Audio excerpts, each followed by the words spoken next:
북한 노동당 39호실 고위관리였던 아버지와 함께 북한을 탈출해 미국에 정착한 남매가 워싱턴에서 북한 정권의 실상을 알리고 체제 변화를 촉구하는 캠페인을 시작했습니다.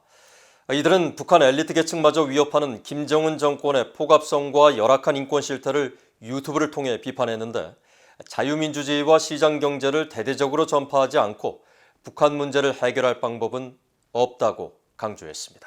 조상진 기자입니다.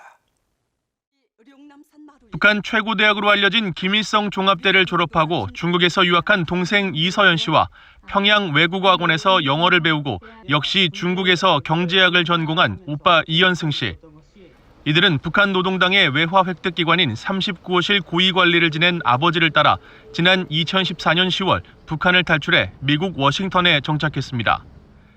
이들은 2016년 워싱턴 포스트지를 통해 북한 상위 1% 엘리트 계층으로 소개된 적이 있을 정도로 북한에서 최고위층 엘리트 코스를 밟으며 보장된 삶을 살 수 있었지만, 김정은 정권의 비인간적인 만행을 보며 탈북을 결심했다고 밝혔습니다.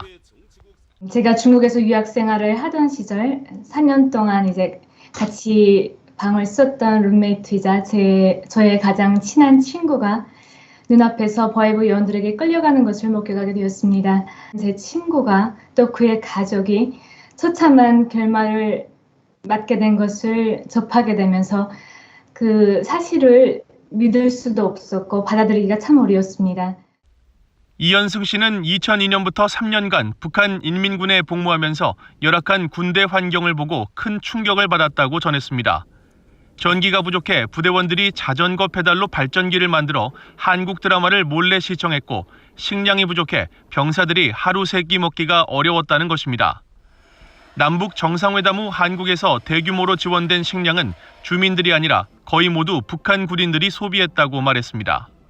한국에서 지원된 쌀 거의 모든 대부분이 북한 군대가 소비를 했습니다. 그래서 주민들한테는 거의 가지 않았고요. 아마 지금도 그 식량들이 들어간다면은 1순위는 바로 북한 군대가 소비를 할 것입니다.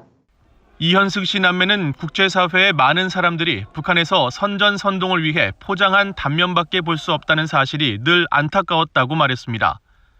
그러면서 폐쇄적인 국가이자 자유와 인권이 말살된 북한을 널리 알려야겠다는 생각으로 최근 유튜브 채널을 개설해 자신들의 경험과 지인들의 이야기를 전하고 있다고 밝혔습니다.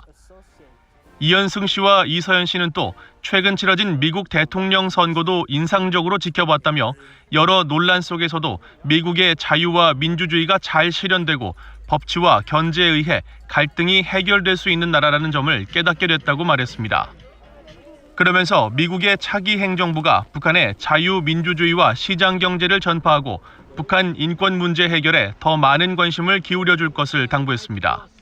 왜 김정은 정권이 핵을 포기하지 않는지, 왜 북한 주민들에게 자유를 안 주는지, 왜 인권을 말살하는지, 이런 거에 대해서 똑바로 이해를 하고 북한 정권이 개방을 하고 주민들에게 자유를 주고 인권을 해결하도록 하는 것이 가장 빠른 비핵화의 지름길이라고 생각을 하고 있습니다.